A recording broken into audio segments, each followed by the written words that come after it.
আসসালামু আলাইকুম। ওয়ালাইকুম আসসালাম। কেমন আছেন? ভালো আছি। আপনারা ভালো আছেন? জি। আচ্ছা, আপনি তো আমাদের এখানে প্রথম আসছিলেন চোখের ছানি অপারেশন করাতে, তাই না? জি। আচ্ছা, তো আপনার দুই চোখে ছানি ছিল, এক চোখে নেত্রনালীর সমস্যা ছিল, হ্যাঁ? হ্যাঁ। জি, আপনার হচ্ছে প্রথম এমন অবস্থা ছিল যে আপনি হেঁটেও আসতে পারতেছিলেন হ্যাঁ। না, মানে চোখেই সেই। দেখেন না কিছুই। হ্যাঁ সেই। চোখে কিছু দেখতেন না, তাই তো? না, হ্যাঁ। আচ্ছা, এখন আপনার এক চোখে যে আমরা ছানি অপারেশন করিয়ে দিয়েছি, হ্যাঁ? হুম। এখন কেমন দেখতে পাচ্ছেন? ভালো দেখতে পারতেছি সবকিছু আলহামদুলিল্লাহ। ক্লিয়ার দেখতে পান? হ্যাঁ পাই।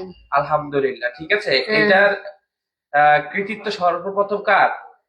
আল্লাহ। আল্লাহ। ঠিক আছে, আল্লাহ যদি সহায় হয় ইনশাল্লাহ আরো ভালো দেখবেন, ঠিক হ্যাঁ। আছে। এখন যেই চোখ আরেক চোখ রয়েছে যেটা আজকে অপারেশন করতে আসছে, তাই তো? হ্যাঁ। এর মাঝখানে আমরা হচ্ছে ওটা নালী ব্লক পেয়েছি, এখন ওইটার নালী অপারেশন করিয়েছেন, তাই তো? হ্যাঁ। আর আজকে আসছে ওটাতেই ছানি অপারেশন করাতে। হ্যাঁ। দেখছেন আপনার ছানি কতটুকু ম্যাচিওর? আপনি এই চোখে কিছু দেখেন? যে চোখে অপারেশন করাতে আসছেন না। এই চোখে কিছু দেখেন না, তার মানে আজকে এই চোখের অপারেশন হবে আজকে হবে। ইনশাল্লাহ। আপনার ওই পাশের চোখ যেটা ভালো এখন দেখতে পাচ্ছেন, এই এখন যেটা অপারেশন করাতে আসছেন এটাও অপারেশনের পর ইনশাল্লাহ খুব সুন্দর হয়ে যাবে, সবকিছু সুন্দর চকচকে দেখতে সুন্দর পাবেন। চকচকে হলে আলহামদুলিল্লাহ। ঠিক আছে, আমাদের আল্লাহর জন্য কাছে দোয়া দোয়া করবেন। করি। লায়ন্স চক্ষু হাসপাতালের জন্য দোয়া করবেন, ঠিক আছে। ঠিক আছে। আর চোখের পাশাপাশি আমাদের এখানে দাঁতের ব্যবস্থাও আছে, দাঁতের সকল ধরনের চিকিৎসা ব্যবস্থা আছে ইনশাল্লাহ, দাঁতেরও সব ঠিক ধরনের আছে। ট্রিটমেন্ট নেবেন। আসসালামু আলাইকুম। ওয়ালাইকুম আসসালাম।